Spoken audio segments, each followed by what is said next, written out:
All right, welcome everybody to episode number 59 of Collectible Live. Today is Sunday, January the 22nd, 2023. My name is Jeremy Lee. I would like to thank everyone who tuned in last week with our guest Ezra Levine, CEO of Collectable, as he explained the BWIC process and rationale in some detail. If you have any questions about how the process works, feel free to go back and watch that episode, as again, he goes into some great detail on the whole bids wanted in competition process and why they're implementing it on Collectable.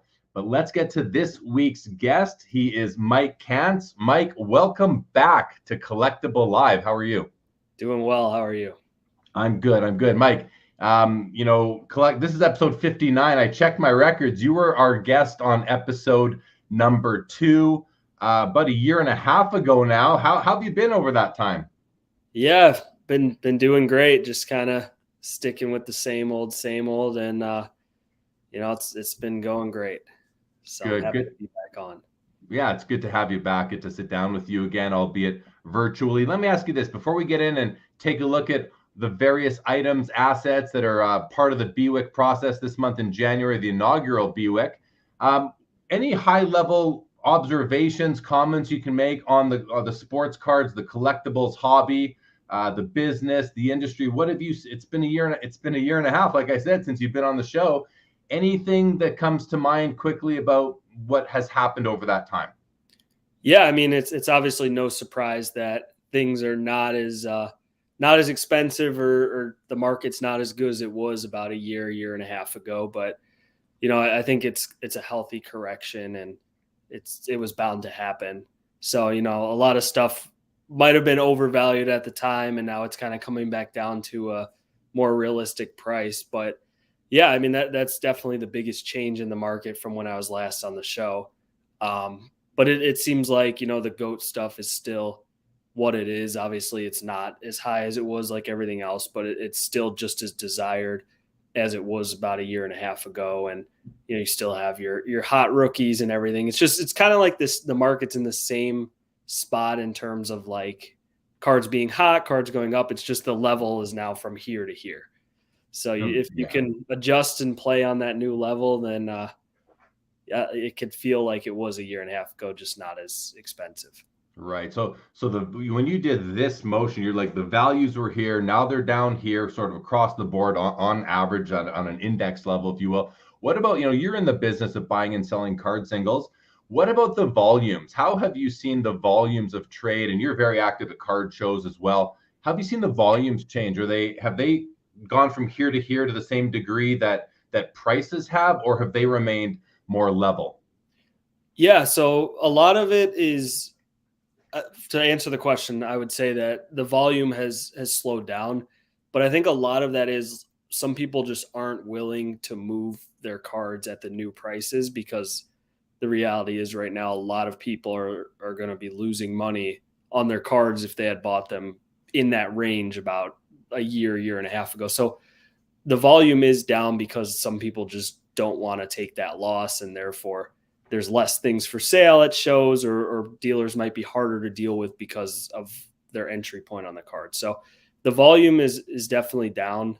It's still a pretty steady, consistent volume for us personally, but I mean, obviously it was way better in terms of volume about a year and a half ago. Yeah. Okay. Appreciate the comments. Well, let's jump in and get into the bids wanted in competition that is actually going to be opening on the Collectable platform in 56 minutes. The inaugural BWIC group of assets, 56 minutes until the initial bids and group bids can be submitted under the qualifying round. So, and there's a lot of, I'll call it nuance as to how this process works. And if there's any questions on that, I don't think Mike is an expert on how it works. I'm not either, but I do have some resources available if we want to take a look at that. But we're going to start by looking at what assets have been entered into the process here. And we've got several sports cards. We've got a few that Mike and I are not experts on, but I'll tell you what, I played my share of Super Mario Brothers back in the 80s, so I feel like I can talk a little bit about that. and probably the comic books at all. So welcome everybody to the show. Glad to have you. Feel free to put your comments, questions in the chat as we make our way through it. Couple so far. Sports MD, good evening to you. And Mod Cult are here, letting it be known that they are with us. So guys, thank you very much for that. All right, so let's do this, Mike. We're going to share the screen here, and you can see right away, right off the bat, everybody, the inaugural BWIC January 2023 opens in 54, just under 55 minutes. And I'm just going to scroll through, Mike, and let's start by talking about this, what is really a stunning 1952 Bowman. It's in an SGC 10 holder, Mickey Mantle. So this is not his 51 Bowman rookie, nor is it his 52 Topps rookie. But from my estimation, it's got to be a top 3 or 4 Mickey Mantle card overall. I love it. Mike, what are your thoughts on this card? Have you traded in this card over the years, and how important is it from your perspective? Yeah, so I've owned a bunch of copies of that card, the highest being a PSA 8.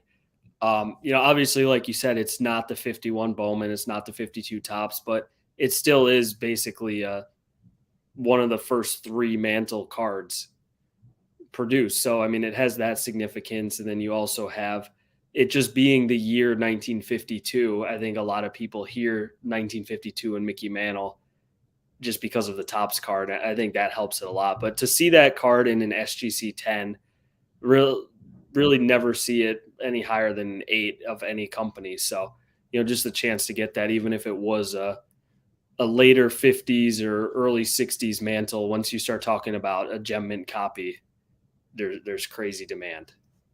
Yeah, I just love the image, and it's an image that, you don't see as often out there. Obviously, the 52 Topps Mantle image is, it's beyond iconic. It's likely the most iconic card in the whole hobby. His 51 Bowman flies under the radar because it's a bit of a smaller card, like this one is, but beautiful in its own right. And this card is no slouch at all either. In this high of grade, I'm guessing it's the finest copy in existence on our planet. And that would include other planets as well. I'm guessing it's the finest copy in the whole universe. And so anyone who's looking to make a play at this, well, now it will be your chance, or your chance will be in about 50 minutes from now. Let's move on to the second item, Mike. This is the 1890 to 92 John Ryder Cabinet Series. It's a Cy Young. And so cabinet cards have a long history in the hobby, or a long ago history in the hobby. I'm no expert in them. I've never dealt in them, but I hear the vintage experts that I really respect and know well. Leighton Sheldon comes to mind. He does a lot of business with these cabinet cards.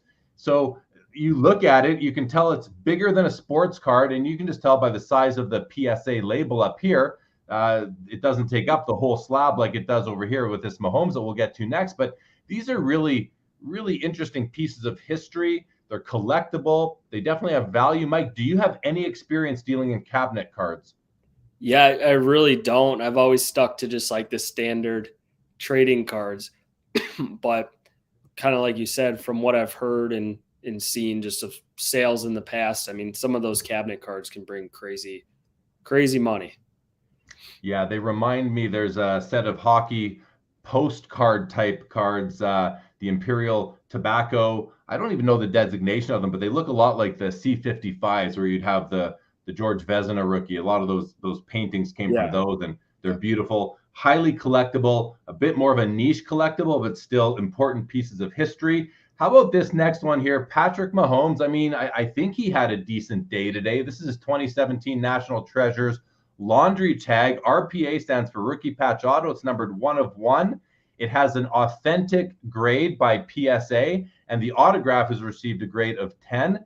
I'm going to turn this one right over to you, Mike, and just talk about this Mahomes card. Now, before I do, though, I want to set a bit of context.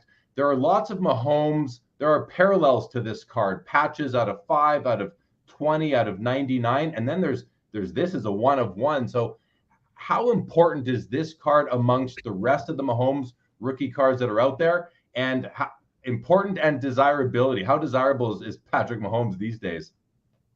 Yeah, so the 101 National Treasures of recent years, there's always the 101 laundry tag like this Mahomes.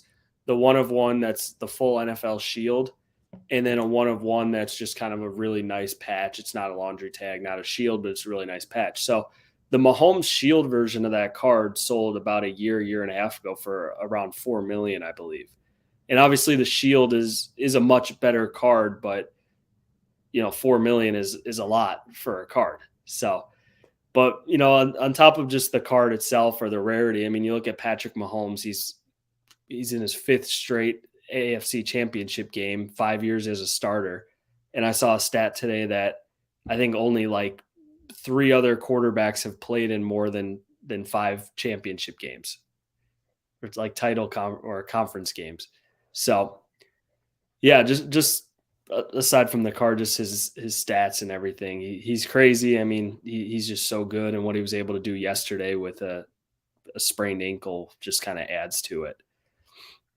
Yeah, so he's certainly relevant these days. And you mentioned that there's another 1-of-1 that comes out each year for the rookies and national treasures, and it's the NFL Shield card. Well, this laundry tag might be the best of both worlds. You get the mini shield. You can see it right here where my mouse is circling. You get the Nike logo, which that's kind of, I mean, Nike is iconic just in its own right. And then you get the laundry tag, the size and all that. So that's a pretty cool piece. I have no idea what an item like this would command in today's market, but I guess part of the process of the BWIC and one of the benefits of the BWIC process is price discovery. So we're going to know more about that, and I'm sure we will on this show review what happens with these items on a future episode. Want to quickly say hello to Jerry Hodge, good to see you. And Brendan Ryan says, I would think that SGC 10 1952 Bowman Mantle would bring between $8 to $10 million. Wow, that's a lot of money. Either way, I'm sure that the consignor is hoping for a big amount like that. What do you think of that, Mike? Does 8 to 10 million, is that within what you think might be reasonable, or is it way out there? What do you think? Yeah, I don't really know, but I would guess it's probably on the higher side, but you really never know. I mean, the SGC 9.5 1952 recently sold. I think it was like 12 million or somewhere around there. Obviously much better card, but you never know when you get into those gem mint grades of certain cards. You never know who needs it and who's willing to go really strong for it. All right, sounds good. Let's keep going here. So the next item is a 1939. This is a Superman #1 comic. It's in a CGC 4.0 slab. Now, this is not the first appearance of Superman. That would have been in Action Comics, which I think was a year or two earlier, or maybe earlier this year. Again, not an expert in comic books, but I did look at this item because I do find it fascinating. And I think to myself, what would I rather have if I were a comic book collector, which I'm not, but I'm tempted all the time. What would I rather have? The first appearance of Superman in a book that is titled other than Superman, or would I rather have the Superman #1? And for me, in all honesty, I'd rather have the Superman #1. It's his own book. It's dedicated to him. He's not just a character in a larger story with more and more characters. Again, I haven't read the Action Comics #1. I probably should, but I think that this might be, and again, I don't follow the comic book world and space, but my perception, which may be completely false, is that this is undervalued compared to the Action Comics #1 with Superman in it. I think it was the number one issue. I think this might be a bit of a sleeper in that space. But again, if I'm way out there, then I apologize to the comic book enthusiasts. Any comments from you, Mike, on Superman? And I mean, maybe speak, if you can, for a moment, just about his cultural relevance. Yeah, I mean, I'm kind of like you. I don't know a ton about comics, but to add to your point earlier, I would much rather have the book with him on the cover that's featuring him versus if it was just something where he's mentioned, and kind of like having a true rookie card of somebody versus an earlier card that might have 3 or 4 players, or might be like a team card that they're on. But yeah, I mean, Superman is one of the early superheroes, and kind of started off the whole thing with comics and growing, and you have the movies that come out, the adventures, all that, and I think you kind of look back and Superman definitely played a key role in what it looks like today. Yeah, and kicking off the whole superhero genre from the beginning, definitely. And I think he was right. I think he came into the perfect time as being Superman, and someone who is going to be there for the common person, just at the time of World War II and all that. So interesting piece. I'm curious to see what it goes for, and I would certainly love to be able to own a copy of that myself. In the middle here, we have none other than maybe the most famous Mario of all time. And I'm a hockey fan, so that would kind of undermine Mario Lemieux. But I think the Super Mario of Mario Brothers might be the most famous of all time. And this is a basket of 3 WATA graded Super Mario, the originals from the Nintendo Entertainment System. And I think what I'm looking at, we have a grade of 7, 7.5, and 8. So I do, again, another genre that I'm not a collector in, but I mean, I would love to dip my toes, because Nintendo is nostalgic to me, Mike. I grew up in the 80s, and I got my first Nintendo in, I think it would have been about 1986. I'd had my wisdom teeth out. I was home from school for 3 days. I was puffed out like this because they were all impacted. And my mother bought me a Nintendo, and I mastered this game in like a week. And it was a ton of fun, super nostalgic. I love the artwork. I love how honest the artwork is on these Nintendo games versus the Atari. Atari 2600 had these amazing graphics, and then you turned on the game, and it didn't look anything like the box. These Nintendo took a different approach, and they made it more honest in terms of the packaging. Do you have any memories of this game? What does it mean to you?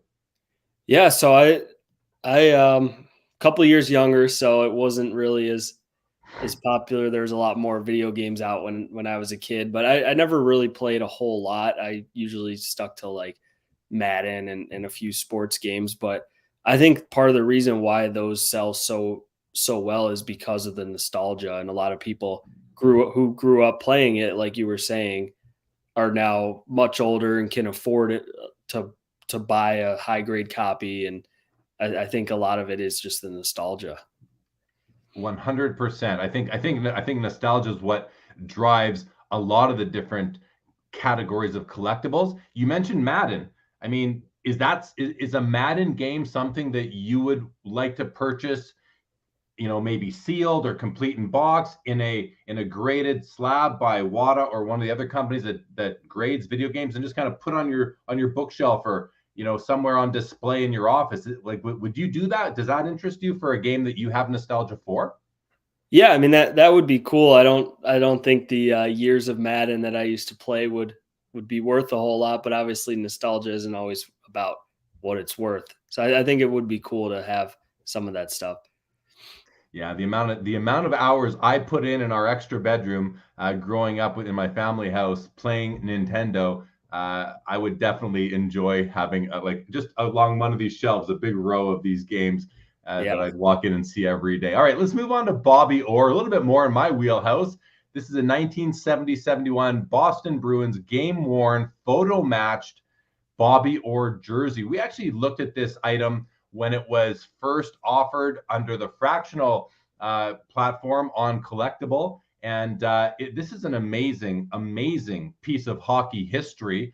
I don't know, if I were to think about the most important game-worn jerseys in hockey, and I'll start with hockey. 3 names come to mind. Wayne Gretzky, obviously. Gordie Howe, obviously. I mean, Gordie Howe is also known as Mr. Hockey. He has the trademark on that. And then Bobby Orr. Bobby Orr revolutionized the game. And a lot of people really consider Wayne Gretzky to be the greatest of all time, undisputed. But there is a generation of people who will argue tooth and nail with you that Bobby Orr is the greatest of all time, not Wayne Gretzky. So this is a game-worn Bobby Orr jersey. These do not come along very often. I think it's an amazing piece. And I'm not a game-worn jersey collector, but if I was, so it seems like this whole row here, Mike, all 3 of these items, if I collected these categories of collectibles, these would all be at the top of my list. And that's just the way that's true. That's how good of a job Collectable did on curating these first assets for the BWIC. So I'm impressed by this row specifically, and it touches 3 different things. But Bobby Orr, Mike, talk a little bit about, you're a card guy predominantly, but you deal in some hockey cards. how important is Bobby Orr overall in the hobby? Yeah, I mean, Bobby Orr's rookie is one of the handful of hockey rookie cards that are extremely desirable. I mean, you don't really see a whole lot of hockey rookies that sell for much more than, maybe a couple $100 in like a low mid grade, except for like a Gretzky, Gordie Howe, and a Bobby Orr. You know, just what he did for hockey, like you were saying. And on top of that, the game worn space has really grown in the last year. So I think kind of as cards declined, people wanted to get into other things. And I think the game worn space was definitely one of them. And also if you look at like if there were patch cards made out of that jersey, if however many cards or crazy patches can be made out of that jersey, like what all of those cards would sell for combined versus just having the jersey. Kind of like even if you had a shield, like you have a Jordan logo man that can sell for hundreds of thousands of dollars, but you could buy a Jordan full game worn jersey for probably in that range, maybe a little bit more. So you look at that and like the game worn makes a lot of sense in that aspect. Yeah, I mean, what you just said has me thinking, like, if the purchaser of this card ended up being, say, the Upper Deck Company or another card manufacturer, and they were going to cut this thing up and put it into cards, I think there would be some uproar by people, by game worn collectors, saying, "What a waste of a perfectly intact Yeah. jersey."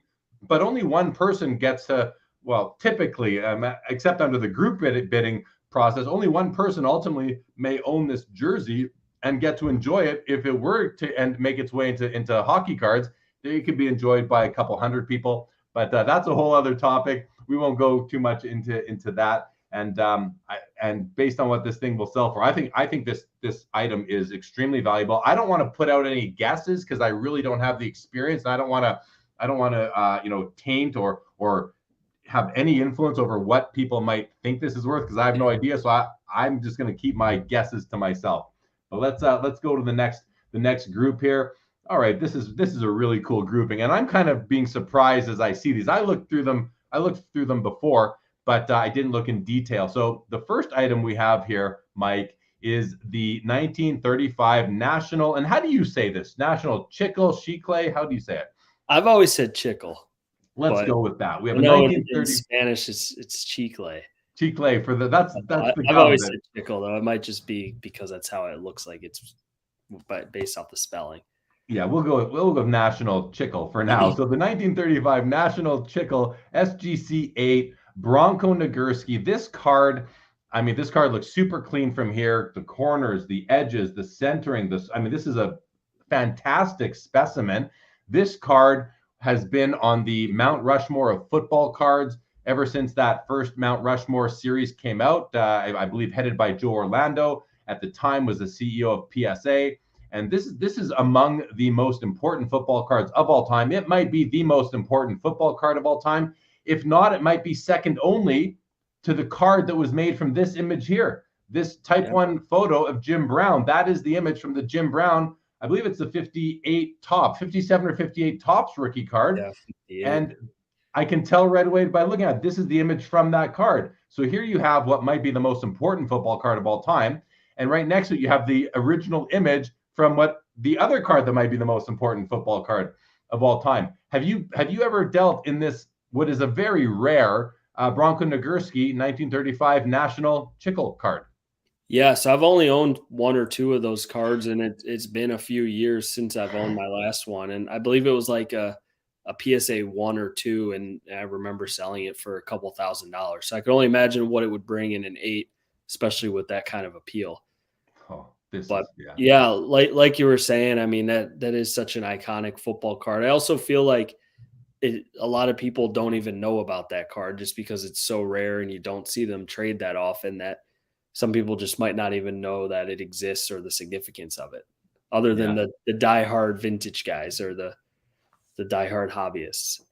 Agree with that.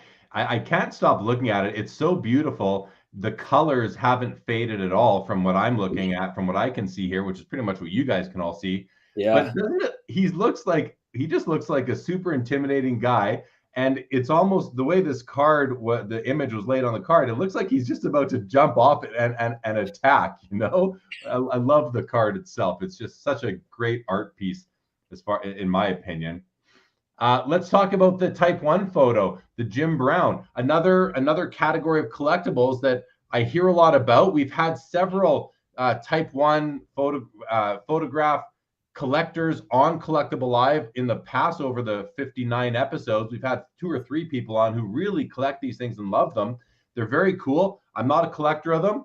I've thought about it, but I haven't dipped my toes in. But this is just an amazing image, because to me, it's like, imagine having the original image of the Wayne Gretzky rookie card, or the image that the 52 Topps Mickey Mantle was painted of, or even the one right to the right of the Jim Brown. We have the 53 Mickey Mantle. That was a painting, likely from an image. And how cool would it be to have that image? What is your perception, Mike, on the whole photograph collecting category these days? So I don't understand the market on those too much. So I can't really add a whole lot, but I would imagine that there's probably not very many, if not any others of that photograph that exist. So I think some people really like the rarity factor there, that, this is one of the only few in existence of this photograph, and this photograph is the reason for the iconic card behind it. Yeah, that's the coolest part, is that card is so iconic, so beautiful. I own a copy. I even own a painting of the card that just hangs over in my rec room over there. So I'm a huge Yeah. fan of the Jim Brown. Yeah, and I think, like, nowadays too, because it's so easy to look online and pull up any picture of anything, that it maybe takes away some of the luster of how important that item really is. Yeah. So it comes down to education and due diligence, and really looking into these things. And then, of course, immersing yourself in the space, in the community, and just getting the education. And Collectible Live is a great place for that, if I might say so myself, because we do dig into these various categories with experts in these categories. And then, of course, other platforms. Instagram is a great place to link up with people. I've seen that really happen in the graded magazine community lately. There's some awesome people in that community who are very active. All right, let's look at this card here. So this is the second year Topps Mickey Mantle. It's the 1953. I've often, in my own mind, Mike, I thought, listen, a 52 Topps Mickey Mantle, probably out of my range. Maybe I'll go for the 53, because look at it. It, to me, is as visually appealing as the 52. The only difference is the level of iconicism. It's just a notch below the 52 Topps, but is certainly iconic in its own right, certainly important in its own right. This particular copy is in an SGC 8 holder. It's offered in this first round of the BWIC offering on the Collectible app. Mike, tell us a little bit about, how does the 53 Topps Mantle, what demand do you see for it in your business, in your circles, relative to the other important Mantle cards, including this one right up here, the 52 Bowman, and especially the 52 Topps? Where do you see it kind of fitting in? Yeah, I definitely see it up there. You see that card. The card's not particularly a super rare card, but what is super rare with that card is to find it in a grade higher than a 6. I mean, you see, like, the bottom left corner has the red where it says his name, and that usually gets all chipped up, and the back of the card has color borders and color on the back, which is really prone to chipping. So to really see that card in high grade is kind of crazy. But also, something to consider is that Mantle only had a 1954 and 1955 Bowman card. He doesn't have a 1954 Topps or a 1955 Topps. He has the 1956 and on. So yeah, I think that's pretty cool too in itself, that it's his second earliest Topps card, and then you kind of skip 54 and 55 and then go from 56 on. See, and I wasn't even really aware of that. So that's a nice little tidbit of information. Thank you for sharing that. Before we go to the next row, very quickly, Brendan Ryan made the comment, good company there. I think he was just talking about this beautiful row of items, which I'm pretty much in love with. Went on to say, in respect to who the GOATs are, and the comment I made that Bobby Orr is considered by many to be the greatest of all time, even compared to Wayne Gretzky. And Brendan says, I think generationally opinions would differ on the hockey GOATs, and I think that's definitely true. Yeah. Jordan Hudson said, this man is my spirit animal. Let's just say if I stumbled into a lamp, one of my wishes would be to meet MC Sports Cards for a day, or to be him, maybe is what he means. And good evening to you, Nick Martelli. Brendan Ryan says, well, there's the 54 Red Heart and Dan D. So some other less popular items from Mickey Mantle. I meant like a top standard issue. I know he's got like the Bowmans and the Dan Ds, but a standard issue tops he doesn't have. Yeah, and I was with you on that. There's all sorts of other regional types and promotional items for many players throughout the years that we just don't really bring into conversations as much, and maybe we should.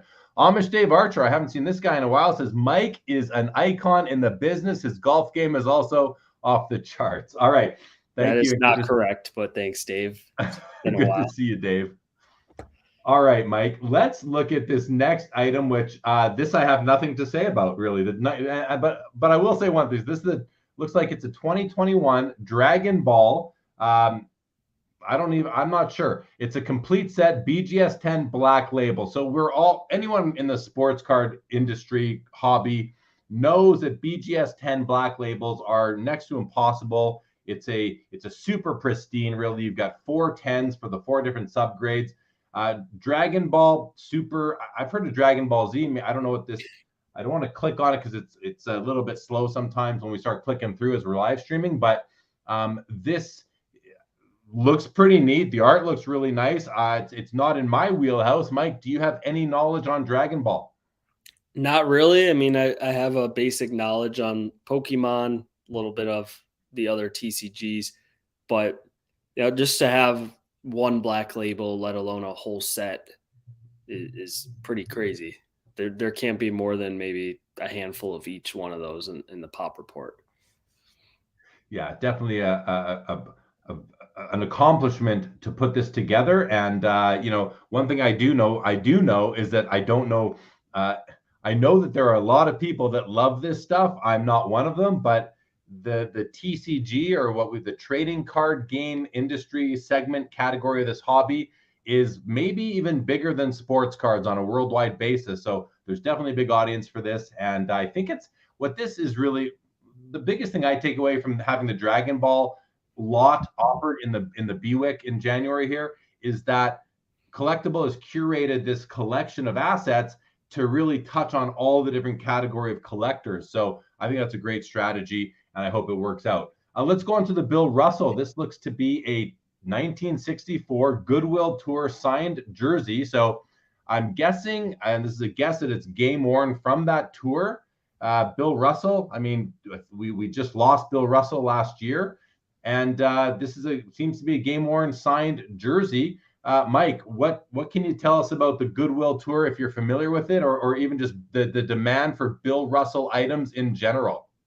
Yeah, not too familiar with the Goodwill Tour, but kind of like the Bobby Orr, you have a 70s or before game worn, assuming that Russell's game worn jersey. I mean, it's signed, which obviously helps. But like the demand for Russell is definitely there. I mean, his high end market is crazy. You look at some of his exquisite patch autos where it's a really nice patch, where it's not just like a single color or barely 2 color. And I know I've seen plenty of sales of 03, 04 exquisite Bill Russell patch autos sell for 10, 20, 30,000. So it's definitely cool to see that full jersey there, even if it's not a Celtics jersey. Oh, there we go, for sure. You can hear me now, yeah? Okay. I'm fighting a bit of a cold right now, so I think I just switched my mic so I can control it and you can't hear me coughing. I'm sorry if I was coughing over the show earlier. Okay, let's go on. The next item is another comic book. This is I think this is the first appearance of Wonder Woman. And I mean, again, pretty cool piece. Not in my wheelhouse. It's graded by CGC as a 7.5, Sensation Comics #1 from 1942. So this is an interesting comic to me. First of all, I love the art on the front. I love the picture of Wonder Woman behind what looks to be the yellow sun. Now, this is kind of contradicts what we said a few minutes ago about the first edition of Superman, because this is not the first issue of Wonder Woman, but this is the first appearance of her in a different book, titled other than her name. So still really cool. Wonder Woman has had movies come out in recent years with Gal Gadot, so it's relevant right now. What do you think of this item, Mike?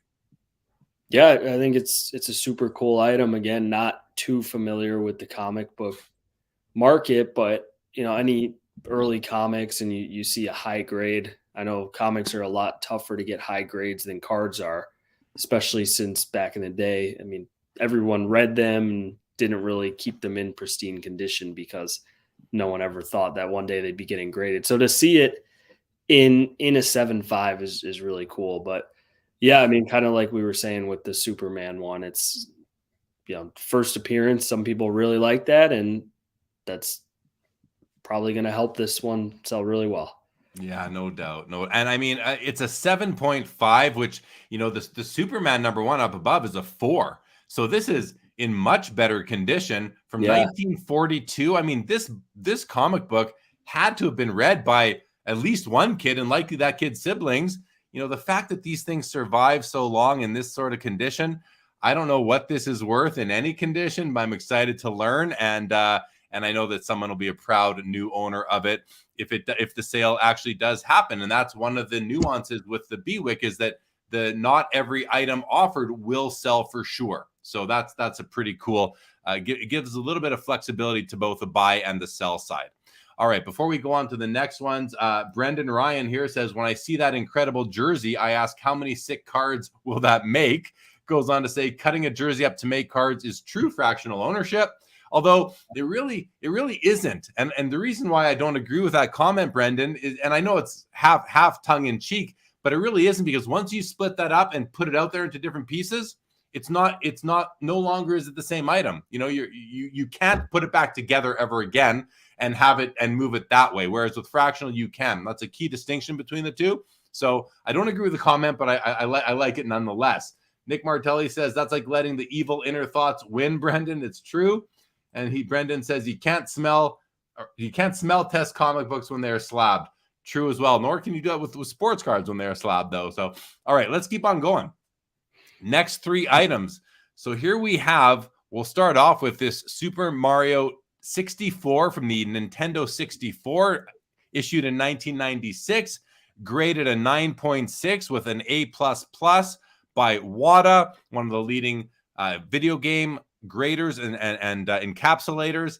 And again, I mean, what else can we say about Mario? He is likely as culturally relevant as, I'm gonna say Michael Jordan. I mean, he might be the Michael Jordan of video games, and I believe the Mario IP franchise is one of the most valuable on the planet. I think Pokemon is the #1 most valuable IP on the planet as far as characters and that stuff goes. Mario might be #2. For all I know, he might be #1 right now. Do you have any insights into that at all, Mike? I really don't. But you look at like Jordan for what he was for basketball, Charizard for TCG or Pokemon, and then Mario for video games. Those are all kind of like iconic. One of the first few names you think of when someone says video games or gaming cards or basketball players. So yeah, he's definitely everywhere. There's more than just a video game. You see people dressing up every year at Halloween. You see people wearing shirts. You see toys, and like everything. Exactly. Yeah, he's certainly culturally relevant, a term that I like to use when sort of explaining why an item might have value. Next up in the middle here, one of my favorite cards in existence. This is a 1979 OPG Wayne Gretzky rookie card. It's in an SGC 9 holder. Looks to be in very nice condition, as 9 would imply. It's in mint condition. I mean, Mike, this is a card that I have some expertise on. I've owned several copies. I've owned over 100 copies of this card over the years. For all I know, you've owned more. You've been out there doing the card show circuit for quite some time. I've been doing it myself, and I've been doing it in Canada. So maybe I've had more than you. We can compare numbers later. But I absolutely love this card. It's not rare by any means is the card itself rare, but in high grade, it is exceptionally rare. To have one in a mint 9 condition, I don't know the population of the SGC version of the SGC slab copies, but I know for PSA in a mint 9 O-Pee-Chee, I think there's somewhere between like 90 and 110 of them, and there's only 2 graded higher in a PSA 10, and the last one I think sold for between $3 and $4 million.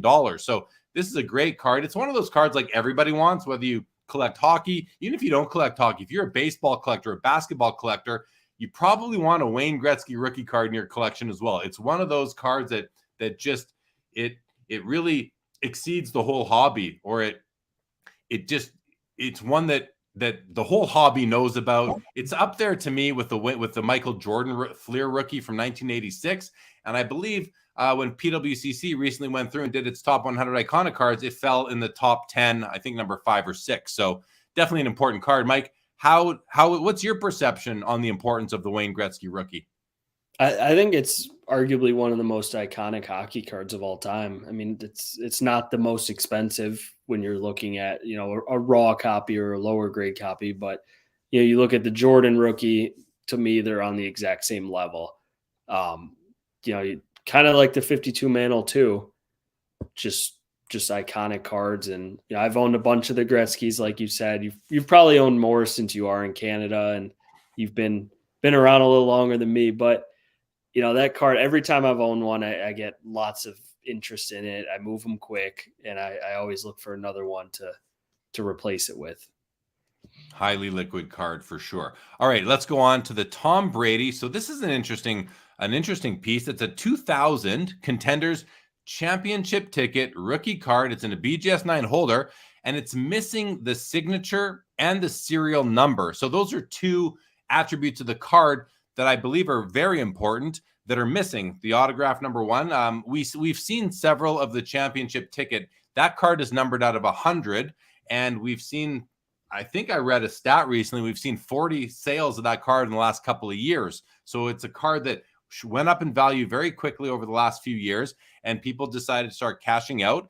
And but this one, the condition is great. It's in a Beckett holder. It's a 9, which is mint condition. But again, it's missing both of those things, the signature and the serial number. Mike, why do you know why it's missing these items? What's the story behind this card? Yeah, I would assume that it was some sort of like factory replacement in case one was damaged back when they were live or when the product just came out. So I'm pretty sure that Playoff or whoever owned the company at the time held those back, and if someone pulled one and wasn't happy, they would send it in, destroy that, and restamp and have that one re-signed. So that's the most likely explanation, and it probably got out there in some sort of bankruptcy sale, like a lot of the other non-numbered and non-signed cards. But that by no means doesn't mean that it's fake. The cool thing about that, though, is if it was signed, it would be so expensive, especially in a 9, which is the highest grade of that card. And not everybody can afford one of those cards signed, even if it is in a super low grade. So, this is an opportunity for someone to own the card, just not signed or numbered, but you still own the card. So it's something, And it might be the rarest of the 3 versions of the card then, because this would be the third. You have the championship ticket, then you have the regular Contenders auto, and now you have the one with the missing serial number and auto. I would guess, and I think I'd probably be right, but I want to know if you agree that this would be the rarest of the 3 versions. Maybe not the most desirable, but certainly the rarest. Do you agree? Yeah, I mean, for sure, 1,000%, it would be the rarest. I've only seen maybe 1 or 2 other ones that either weren't numbered or were numbered but not signed. But yeah, I mean, there's 100 signed ones. There's probably a few thousand of the non-numbered ones, and there's probably less than 10 of these ones in existence. Yeah, that was my thoughts. Very quickly, back to the Gretzky here. Brendan Ryan says, you have to admit the more desirable Gretzky rookie is the O-Pee-Chee, because Wayne Gretzky does have basically an identical Topps rookie card. But yeah, Brendan is right. The O-Pee-Chee is tends to be more desirable, worth more. Nick Martelli says, many Canadians like myself only desire the O-Pee-Chee over the Topps, but you can't pass up the value you can get from the Topps card considering the difference in price, which I do very much agree with. And Brendan says, growing up in the 80s, the O-Pee-Chee was an exotic rarity to even be seen at the LCS or a card show. So obviously Brendan is in the United States, and that would make a lot of sense. Okay, let's go down to the next grouping here, the next row of 3, which does contain my favorite item in the whole BWIC offering this month, which might surprise people because there's no sports card here. But before we get to what I'm referring to as the Superman card here, let's talk about the Roberto Clemente. This is a game-used bat. It's graded PSA DNA 9. It's from 1965 to 68. I mean, another category of collectibles that I do not participate in personally, which is game-worn memorabilia or game-used memorabilia. But bats are super cool. I heard someone refer to bats as, you know, if you were a warrior going into battle with your sword was your means of offense and often defense as well. It was the weapon you took to war. And I've heard people say that the bat is the baseball player's weapon that they take to war when they go to face off one-on-one against that pitcher who's standing a couple hundred feet away from them on the pitcher's mound. So, and I don't know, a couple hundred feet might be way farther than it is. How far away is the mound from the 90 feet, plate? I believe. How many? I believe it's 90. 90. All right, 90 feet away. 90 feet away. So tell us a little bit, Mike, to the extent that you dabble in game-worn memorabilia or game-used, game-worn memorabilia. What is the importance of a Roberto Clemente game-used bat? Yeah, I mean, just going back into the 60s and 70s eras, it wasn't like it is today where, you know, a player might use a different bat every single game or might use a different bat every week or so. I mean, it says 65 to 68. I'm not quite sure if that's an estimate of when it was used or if it was being used for those 3 seasons. But either way, I mean, like we said about the Bobby Orr, you look at a Roberto Clemente card, and if it had the full bat knob, what it would, you know, how important that would be if it had the bat plate or just a straight bat relic. And you think of how many of those types of cards you can make out of that bat. It just makes the full size bat really interesting. Definitely. Really, really a cool piece that would display so well for many people. The next item is the what I think is the coolest non-sport card of all time, the 1940 Superman. It's card number 1 in a set filled with Superman cards. I don't know how big I don't remember the size of the set overall. I think it's, you know, it's not huge. It might be right around 100 cards, something like that.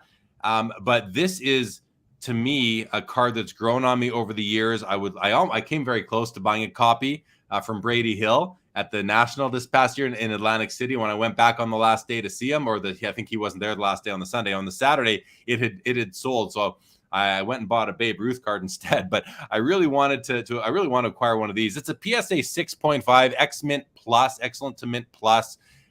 This is an amazing piece of history. You know, this, to me, a card like this is it's almost the perfect compromise for a sports card collector who's interested in superheroes and that whole genre. It's like, what's better than that? This is the number 1 card of Superman from 1940, his first appearance on cardboard. For a card collector, this is an amazing piece. I'd love to own one. Mike, have you ever had a copy of this card come through your inventory? No. I mean, I've seen the card a bunch of times. I'm well aware of it, but no, I've never owned one before. I don't even think I've ever been offered one. But it is really cool because it's kind of like that middle point between the card collectors and the comic collectors. It's the crossover between the two. So if you like comics but don't really do much cards, you can still buy that card and enjoy it. If you like cards but don't do much comics, you can still buy that card and enjoy it. So it's cool to see that that's kind of like a middle point. Yeah, it's I like how you said crossover. It's definitely a crossover item. And that actually leads into this Steph Curry, James Fiorentino painting, another sort of crossover item where the sports card collector, the sports memorabilia collector, the art collector, the sports art collector. I think this item hits all 4 of those groups of enthusiasts. And I just want to shout out the artist, James Fiorentino. I got to meet him at the Atlantic City National this past year at an event hosted by Collectable. And they had several of his original artwork pieces on display during this dinner. We could go up and look at them. He spoke to the crowd, and his artwork is so realistic and so good. I'm actually blown away by it. Now, I am not an art enthusiast. I've bought art here and there over the course of my life, but I've never been a major hobbyist when it comes to original art. However, and not that I can now because these items are worth so much money, but he is likely the finest sports artist in the world as far as what I've seen, what I've heard. Some of that is just hearsay, but I mean, people I trust. So this is a really cool piece, and I just think it's awesome. Have you had a chance to ever meet James, Mike, or see any of his work in person? No, I mean, at the national and a lot of trade shows, I always see a lot of sports art, and chances are I probably have seen his art at a show and just not known it was his. But I mean, looking at that, the quality is just so good. And I'd imagine sports is a pretty big topic when it comes to art. I mean, a lot of art is of sports players or different things like that. So to be considered one of the best in the world at that's pretty outstanding. It really is. He does great work. I'm curious to see, and I was sort of asking around at that dinner, like, what's this stuff worth? And the numbers that I was quoted, I was like, wow, like that is serious money. So I'm curious to see what this, what, and if this sells, what it does sell for. We will see. I want to thank Michael Hathaway for letting us know that the distance between the pitcher's mound and the batting plate is 60 feet 6 inches. So you were a lot closer than I was, Mike. And Nick Martelli says that Clemente bat, that's awesome. Some old lumber right there. Collector's Dream lets us know that Clemente game used bats are very, very rare. So thank you for that. Thank you for the participation, everybody who we just looked at. All right, let's go on to the next. And we're coming up to the end of the items up for bid here, or up for BWIC. And the first one is another comic book. This is the Swamp Thing 1971 House of Secrets number 92. It's a CGC 9.8. Looks pretty cool to me. 15-cent comic book. That's about all I can say about this. I am not even familiar with House of Secrets. Mike, are you? No, unfortunately, I'm not. All right. Well, I will refer anybody who's watching who is into comic books to go check out an interview that Ezra Levine did just the other day with Vincent Zerzulo from, and the name of his company is escaping right now, but a very well-known comic book company, a selling company, not a manufacturer, but a comic book dealership. Check out the interview that Ezra did with Vince on the Collectable app YouTube channel for more on comic books. Let's move on, Mike, to this Patrick Mahomes. This is a 2019 Kaboom. This is a green version of a Kaboom, which are the one of ones. It's a BGS 9.5. I mean, I don't know. Kabooms have been all the rage for the last couple of years in the hobby, being kind of like this generation's precious metal gems, if you will. And what I mean by that is like the most important, or one of the most important inserts that there are in the hobby. So this is actually a parallel of an insert, which to me is the sweet spot. I love inserts and parallels, but give me a parallel of an insert, especially a rare one. I love that. This has been a BGS 9.5 holder, so it's gem mint condition. Mike, you're more qualified than I am to talk about this card, so let us have it. What do you think? Yeah, I think they give off a lot of 90s insert vibes.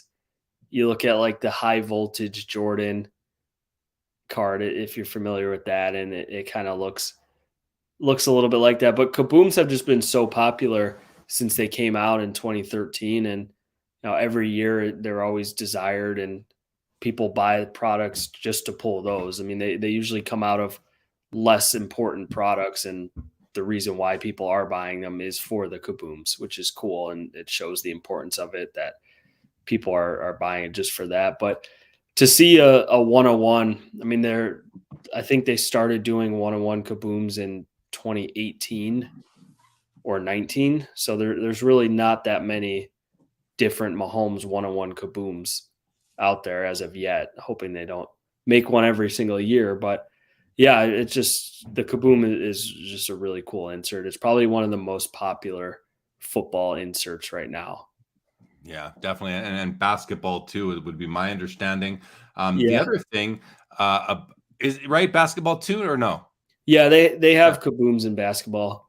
Yeah. which Yeah. still do really well. They believe they come out of that Panini 1-in-1 product, which is a really cool product. And I really thought that your comparison to the high voltage, which is another, because that helped me understand just how rare some of these, even a current insert, can be when it comes out of a less popular, like a, by less popular, I mean cheaper product, less expensive product that might have more production. So it just becomes that much harder to find these cards. And that was the story with the high voltage and the high voltage 500 that came out from a Hoops product in 1996 or 97, I believe. So it's neat to know that this might be, this generation's version of those high voltage cards. And if anyone's curious to learn more about that, just go take a look online. I'm sure you'll find something. A couple comments that came in just a bit earlier. Benjamin said here that O-Pee-Chee are almost always lower population by far compared to tops. We're talking about hockey cards here with the Gretzky O-Pee-Chee rookie that's coming up in the BWIC here, which launches in about 5 minutes now.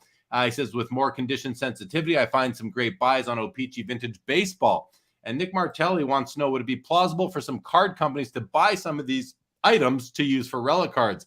I don't know. That you'd have to look into their business models. I don't think so. Maybe. yeah, not on the ultra high end stuff anymore. Yeah. On the newer players, it's easier to find. Definitely. And then Hector lets us know that this Swamp Thing, this House of Secrets is, or not this one here, the Swamp Thing. Where's the Swamp Thing? Was that this one That here? was the house. Yeah. That was this. Oh, yes, this Swamp Thing up here. So this is the first ever, I guess, appearance of Swamp Thing or reference to it at all. So thanks for that, Hector. As you can tell, Mike and I are not that up to speed on the comic book genre. Let's go to the final 4 items on the BWIC, which will be great because we're going to wrap up here in a few minutes. And right out of the gate, we have, speaking of kind of that high voltage 500, which is a great insert from the 90s for basketball. Here are a pairing right beside each other of 1997 Ultra Stars Gold. They're both BGS 9.5s. On the left, we have none other than Michael Jordan, and on the right, we have Kobe Bryant. These are beautiful. Now, these images don't really do these cards justice. These cards have, I believe they have some embossing. They have some cool light refracting going on. I've never owned one, but I know how beautiful and desirable they are. This Michael Jordan card is one of his most desirable cards from the 90s, and that is kind of what I like to refer to as the creative era. It's a great time for sports cards. Mike, tell us about the demand for Ultra Stars Golds for Michael Jordan and Kobe Bryant. I'm sure you have experience with these cards. Yeah. So you have the Ultra Stars, just the base version, which is more of a silvery card, which are very, very high in demand. And then you have the golds, and like you said, they are a little bit embossed, and in person they look much nicer than those scans show them to be, just because of the way the light refracts and everything. But actually saw there's someone on Instagram who likes to take the odds of cards or packs and kind of figure out, okay, this card's not numbered, but based off the pack odds, there were probably X made. And they did do it on the Ultra Stars. And I want to say under 100 Ultra Stars Golds based off of the pack odds and how many cards in the set. So you look, and if that card had a stamp out of 100 on it, feel like it might sell for 2 or 3 times what it does. Yeah, I saw a Jordan Playmakers Theater sell a few nights ago for, I think, and please forgive me if I'm wrong, but it was like close to $200,000, and that's stamped out of 100. So if this card were stamped, I could see it being easily up there. It's as appealing as the Playmakers Theater, which is a card I love the looks of, slightly embossed as well, as you know, Mike. So pretty cool comparison you just made right there. Let's go on to this 2000 Ultimate Collection Signatures BGS 9.5 Kobe Bryant. This is a 1-of-1 on-card autograph with a pretty cool image from up from above. And the Ultimate Collection has great pedigree as a brand. Mike, have you ever, has this exact card ever passed through your table? Have you ever seen it live? It's a 1-of-1. Tell us about this card and the attraction towards it. Yeah, so I've actually seen the Jordan 1-of-1 of that same card, but something besides from the fact that it's an earlier Kobe auto and it's gem min and 1-of-1 is that was the first year of Ultimate Collection, and I think that carries a lot of the weight of why they sell so well. You look at like the first year Exquisite or the first year of other key products. So I think that that's a big factor of the card. And just a clean auto, with the 8, just really cool image, and Gem Mint 101. It's just kind of checks all the boxes. It really does. Why does it? What's the meaning of the word super here? Signature super. I'm not familiar with that. Yeah, I'm not quite sure. I know they have like a bronze and another parallel that I think one's out of 75, one's out of 25. So maybe that's kind of their upper deck's way of calling the 101. Maybe it was like the super. Yeah. That was well before superfractors existed, so I don't think that they had any concern of people confusing it to be a superfractor. No, definitely. All right, thanks for that. So before we look at the very last item, I just want to let everybody who's watching know that if you want to learn more about how the bids wanted and competition process works on the Collectable platform, go to the Collectable website, and I have this sort of just teed up to show you, but it's open. The thing opened a minute ago, so there's going to start to be some action on this. And if you go to this page on their website, it goes through what is BWIC. Here's some FAQs, how to consign, how to bid. There's even a little link to a video here on the process. Here's the catalog that we're going through right now. Some benefits of the BWIC process, how it applies to buyers. There's individual bidding, there's group bidding. I'm not going to get into explaining that right now. Ezra came on last week and did that. Ezra's the CEO of Collectable. More information on consigners, how to submit the assets, and more of just how the process works. There's 4 steps: consigning, the qualifying round, the final round, and the conclusion. And this is all explained in more detail up above. So, and here's some articles that have come out on it so far. So feel free to go there. And if you're on their email list, which I recommend you are, they sent this out just a few days ago, and this goes through a few of the details and the timeline as well. So check your old emails and or get on their email list and make sure that you are keeping up with what's going on at Collectable. And this is a great innovative method, and we'll see how it goes. So I wish them all the best. But with that, let's go take a look at the final item that is in this first round of the BWIC on the Collectable platform. And at first I looked at this, thought, oh, is this a George Brett item? Then I look up, no, it's actually a Bo Jackson. And it's his 1986 Kansas City Royals rookie jersey. It's photo matched. Bo Jackson is a guy who unfortunately doesn't have many amazing cards. He does have iconic cards, but when I mean amazing, what I should have said is he doesn't have very many extremely valuable cards, if any. I can't think of any really valuable Bo Jackson cards. And if you're a collector and a lover of Bo Jackson, and you want to have some nice valuable items of his, you might not be able to look at sports cards. You might have to go to memorabilia, and this might be a great option for you. Mike, what is your perception of Bo Jackson's place in the hobby overall, and like what I was saying about the lack of high value cards? Yeah, he's one of the few people to play in both the MLB and NFL, or just 2 major sports in general. And like you said, he doesn't have a whole lot of expensive cards, and it might not be because he doesn't sell for a lot. It's more like his rookie card was in the middle of the junk wax era, so you could buy his ungraded rookie for a couple bucks. And he doesn't really have he was kind of in that weird period where there weren't a lot of high valued cards being made of players, just very select few. But to touch on like the game worn jersey piece, there just can't be too many out there, considering he didn't play in the MLB for a crazy long duration. So it's cool to see a full game worn jersey there. Yeah, that's a great point you just made, that his career wasn't that long. There's likely not a lot of items out there that you can collect and own and proudly hang in your basement, your rec room, or your restaurant or bar, or whatever it might be. So this is probably going to be a very hotly pursued item, I would think. And with that concludes the items that are up for BWIC this month on Collectable. And I am looking forward to being able to go through these items on a future episode of Collectable Live and seeing what happened with these. What did they sell for?